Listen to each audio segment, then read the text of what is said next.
Selamat siang. Siang-siang, dengan siapa? Selamat siang, Ko Timothy, Prof. Salam kenal. Ya, Saya salam dengan kenal. Vira dari Papua, kerja sebagai dokter. Kemudian ini tahun ketiga saya bekerja karena sebelumnya itu ngambil residensi spesialis. Jadi mulai dengan minus karena 1 tahun terakhir pendidikan itu uang pribadi tidak cukup dan memang tidak dibantu sama orang tua. Jadi usaha sendiri untuk sekolahnya. Jadi terpaksa gadai, kebetulan punya simpanan emas, jadi itu digadai semua. Jadi memang mulainya dari minus. Ini tahun ketiga saya bekerja, mulai pelan-pelan ekonomi lagi. Untuk pendapatan sekarang sih sekitar 66 juta per bulannya, dengan suami ada pendapatan sekitar 40 juta. Kemudian kadang-kadang bantu statistik SPSS bisa dapat 3-5 juta per bulan. Tidak punya utang, ada sisi tapi cuma dipakai untuk ngumpulin poin aja, jadi selalu bayar lunas. Untuk dana darurat punya 120 juta, 70%-nya ditaruh di bank digital, di deposito 8% per tahun, sisanya 50 juta di reksadana pasar uang. Nah, untuk investasinya ini kok kayaknya saya ngelihatnya aja kacau balau, kayak nggak beraturan, nggak fokus gitu. Jadi mungkin nanti bisa diminta bantu untuk dibenahi. Yang pertama di kripto itu hanya kecil sih, 70 juta, 78%-nya di Bitcoin, sisanya di Solana, BNB, sama Ethereum. Kemudian ada di saham, saham ini juga masih kecil, 51 juta, itu nyebar banget kok. Jadi ada di BBCA, BMRI, BBRI, BSSR, sama HIL. Kemudian yang saham US-nya ada di MSTR, Apple, S&P 500, Visa, sama Tesla. Untuk sisanya ada di obligasi, itu 46 juta. Itu ada di ST10. Kemudian ada Berapa juta, sorry, simpanan USD obligasi? 12.000. Obligasi berapa juta tadi? Simpanan USD-nya 12.000. 40 juta. Kebetulan ini saya ada on hold tabungan di salah satu bank, itu bakal cair di Agustus, itu senilai 400 juta. Makanya 400 juta ini saya juga prepare nih, lebih baik ditaruh di mana. Untuk investasi lainnya, logam mulia 82 gram, perhiasan 80 gram. Oke. Untuk kewajiban bulanan itu saya ngirim orang tua, ibu. Ibu itu untuk keperluan rumah itu sekitar 6.500.000. Terus kewajiban saya setiap tahun, maksudnya janji sama diri sendiri, itu jadi kewajiban bahwa setiap tahun harus bisa pergi umroh. Nice. Alhamdulillahnya sampai Top. sekarang udah 3 kali keturutan. Kemudian untuk Mantap. pengeluaran pribadi per bulan saya hanya 1.500.000, karena untuk akomodasi semua ditanggung, listrik air tidak bayar, transportasi juga sebagian besar difasilitasi. Jadi seperti itu kok. Pertanyaannya, tadi alokasi investasi saya, yang saya ngelihatnya itu acak adut kok. Saya aja ngelihatnya pusing, tapi saya nggak tahu di mana yang salah dan gimana cara ngebenahinnya. Kayak supermarket. Sama Baru sebenarnya mau. saya punya KPR tidak ada, hutang tidak ada, hanya saja ini ada skema yang ditawarkan sama developer, itu rumah. Jadi waktu itu ambil rumah senilai 3M. Di sini dia tidak dengan sistem KPR. Jadi itu 3M sudah sama PPN 11% dan BPHTP. Untuk rumahnya sendiri sekitar 2,8 M. Nah, itu tidak dicicil dengan KPR karena waktu itu ditawarin KPR, tapi saya memang nggak niat untuk KPR, tapi ditawarkan lagi cash bertahap. Jadi dalam 5 tahun itu dibayar per bulannya dengan flat pembayarannya 48 juta sekian, sekitar 49 juta loh kok.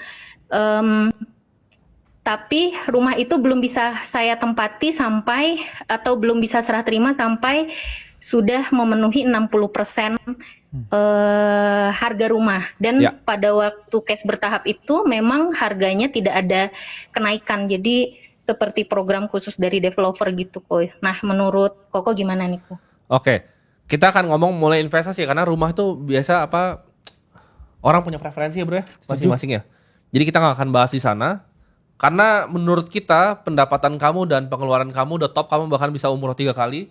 Jadi kamu mau rumah itu bagaimana itu decision kamu. Itu menurut kamu, menurut kita ya. Yes. Jadi kita mungkin akan bedah dari investasinya. Satu, RDPU itu udah top tier, udah oke, lu ada di tabungan di bank digital, Vira juga ada di RDPU, udah top lah ya, udah aman.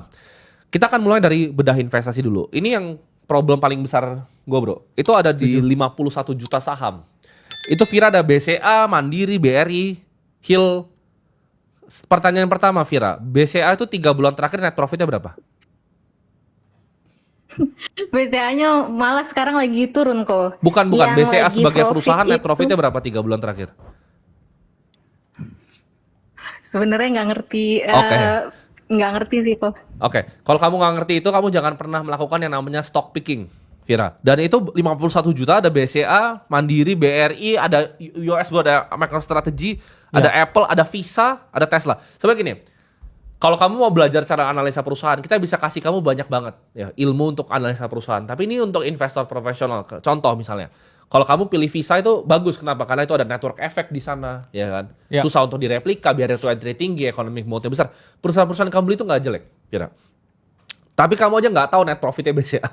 Gitu. Jadi saran saya itu 51 juta untuk segitu banyak tuh kayak Iya. Bro Kakak bilang itu namanya supermarket, Vira. Mending fokus ke misalkan mau beli BCA aja tuh. Iya, gue setuju ya. Walaupun BCA itu ada resiko misalnya idiosyncratic risk, misalnya resiko perusahaan itu kenapa-napa. Ya. Tapi BCA unlikely lah kenapa-napa.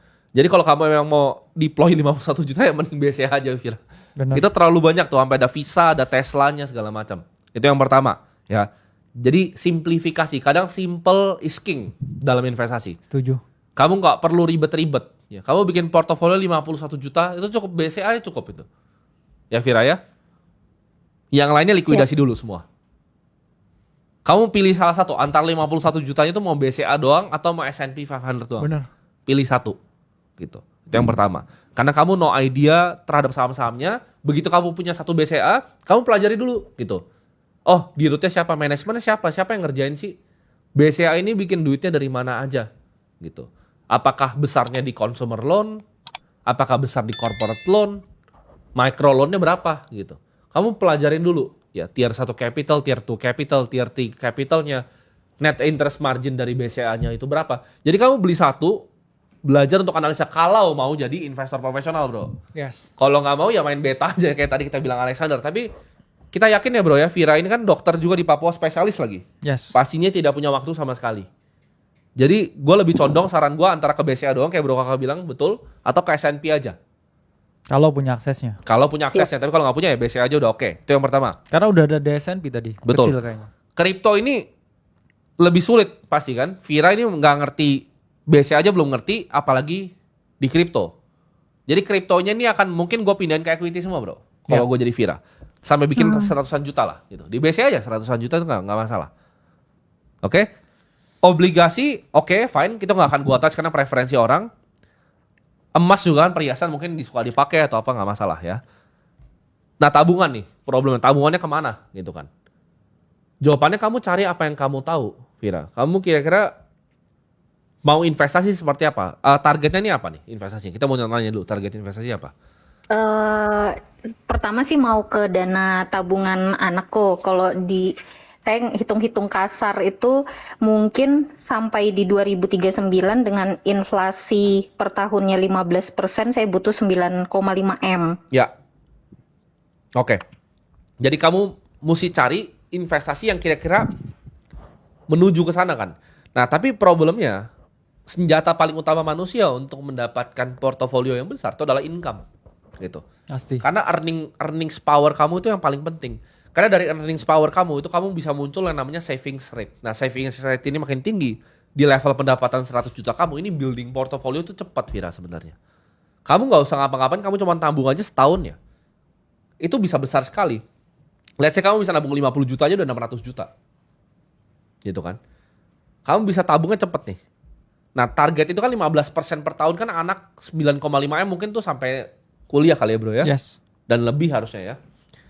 Jadi saran kita adalah kamu cari investasi yang kira-kira bisa 10-11% per tahunnya.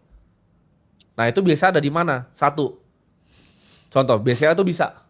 Tapi dividennya kamu reinvestasi balik ya, itu kira-kira bisa 10-11%. Historical ya. Tapi balik lagi, past performance tuh nggak equal future return. BCA itu bisa jadi instrumen, saham BCA. S&P 500 bisa jadi instrumen juga. Gitu.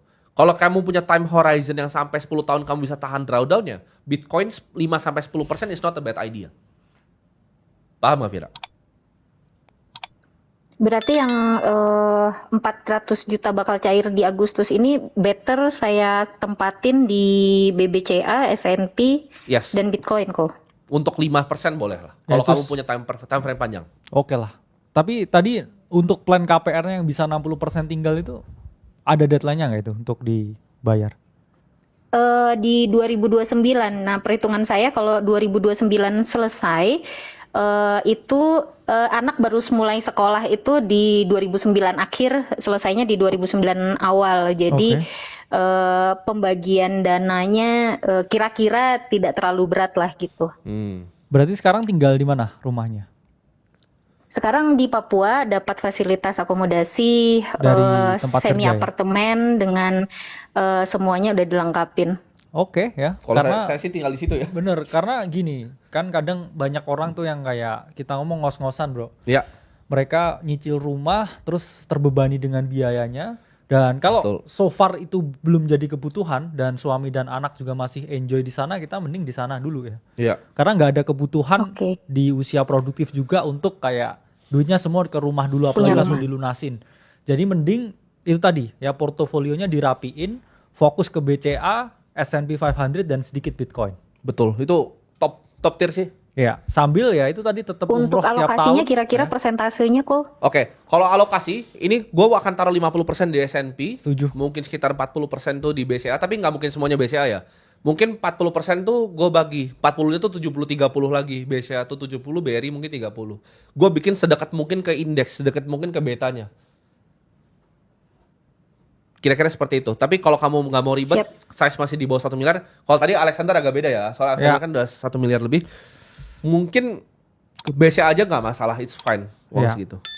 Karena ya mungkin ya kalau kita lihat dengan tadi kan mau dapat ini ya 500 juta sekian ya. Ini Iya. mungkin ya untuk Ibu Nah, ya ini. Vira Ibu ya. Vira.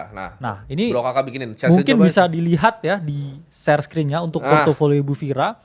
Kita bisa melihat bahwa 50% S&P 500 banyak sekali yang bisa buat beli di sini ya. BCA 40%, BTC 10% dengan pastinya ya bro. Metodenya ya mungkin kalau punya 400 juta jangan 400 juta sekarang langsung masuk market tuh. Iya. Coba bangun exposure pelan-pelan ya. Cuman tadi yang kayak saham yang terlalu banyak yang minimarket tadi ya dikeluarin dulu semua jadi Siap, cash Bro. dulu ya. Terus kemudian coba masuk ya setiap minggu atau setiap bulan dengan komposisi seperti ini. Nanti pasti Bu Vira lama-lama udah dapet feel-nya dan juga tahu kapan dan juga gimana mengalokasikannya. Sama gini sih Bu Vira, ya, bagi yang 40% BCA ini saya ada kasih saran untuk sekalian belajar Bu Vira. Jadi sekalian kamu beli suatu perusahaan, kamu belajar juga gitu. Kan pasti ada free time-nya tuh. Walaupun dokter juga ada free time lah bro Ada ya. sih. Yes. Coba belajar-belajar sedikit gitu. Cari misalnya perusahaan ini ngapain sih gitu. Net interest margin itu datangnya dari mana sih? Selisihnya itu dapat dari mana gitu. Besarnya di mana gitu, dapatnya dari mana? Oh, jumlah nasabahnya grow-nya besar nih. Padahal karyawannya tetap nih. Berarti ini perusahaan yang beda nih. Terus belajarin apa sih bedanya sama bank-bank yang lain? Oh, mungkin dari brandnya berbeda. Gitu, dari pelayanan konsumennya berbeda. Mungkin dari satuannya berbeda. Itu kan kualitatif tuh. Oh, manajemennya someone yang bisa di-admire gitu kan. Ya. Jadi itu step by step gitu. Tapi kalau misalnya nanti ke depannya udah lebih advance, mungkin biasanya bisa diganti Microsoft, bro. Benar. Asal punya pengetahuan di sana. Asal punya pengetahuan. Ini kita ngomong BCA ini bukan case untuk semua orang ya. Ini karena Bu Vira tadi emang udah beli gitu di portofolionya. Tapi kita cuma urging Bu Vira untuk ayo explore gitu. Kayak Coca-Cola nih. Apa sih Coca-Cola itu sebenarnya bisnisnya? Gitu. Dalam bisnis tuh apa aja yang diperlukan?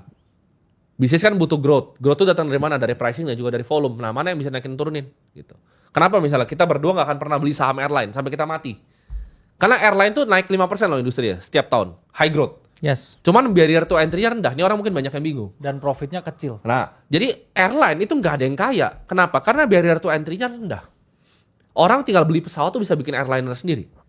bukan berarti barrier to entry itu harga. Duit itu banyak sekali di dunia ini. Gitu. Karena profitnya bro kakak bilang kecil sekali. Benar. Gitu. Kita punya duit nih, kita mau beli kan pesawat yang besar, sudah. Nah yang high barrier to entry itu apa? Yang bikin engine pesawatnya. GE contohnya perusahaan seperti itu. Itu yang barrier to entry-nya tinggi. Tapi kalau kita ngomong pesawatnya sendiri, airline sendiri, itu bukanlah bisnis yang bagus. Nah, bank itu kan, Buffett bilang ya, itu salah satu bisnis yang top tier ya, Ya. bank itu. Karena dibutuhkan, krusial ke ekonomi, dan kalau misalnya portofolio Bu Fira itu sampai hancur di bank itu, berarti negara ini udah goyang gitu. Jadi itu very safe bet untuk awal-awal pemula, tapi coba sambil pelajari cara kerja perusahaan itu seperti apa. Karena kita seorang investor kita begitu. Sama juga kita ngomong kayak misalnya Bitcoin 5%. Kita harus analisis secara dalam bro. Bitcoin itu apa, sejarahnya bagaimana, cara kerjanya bagaimana. Oh gimana sih cara rapin UTXO modelnya, itu kita harus belajar semua bu. Karena kan sebenarnya investor yang baik itu nggak pernah punya mindset mereka membeli saham. Iya. Tapi mereka membeli bisnis ya bro. Iya, Dalam betul. artian kalau mereka membeli bisnis itu bukan cuman kayak aset on phone screen ya. Kita misalkan ticker sahamnya apa BBCA gitu. Terus Iya. kita lihat di HP kita. Sebenarnya kita ketika berinvestasi di sana, kita kan memiliki piece Iya. of portion dari perusahaan itu. Betul. Jadi sama aja ya kalau kita nggak tahu-tahu banget ya mending kita nggak usah invest di sana. Setuju. Mungkin kalau Bu Fira ini lebih tahu emas ya mending beli perhiasan yang banyak. Betul. Iya Itu kan? itu gua setuju banget. Jadi Bu Fira kira-kira yang Bu Fira paling tahu tuh apa gitu. Tapi kan gini, emang ada yang lebih efisien contoh S&P. Itu nggak perlu tahu-tahu banget lah Bu gitu. Kalau bahkan ibu mau lebih pasif ya bisa semuanya S&P. Tapi tadi kenapa kita selipin 40% khusus untuk Bu Fira karena sekalian untuk belajar. Ya. Oke. Itu ya Bu, terjawab ya? Baik, terima kasih Prof. Kotimukti Yes. atas Oke. kesempatannya. Siap. Sukses terus Bu. Ya. Terima kasih. Oke.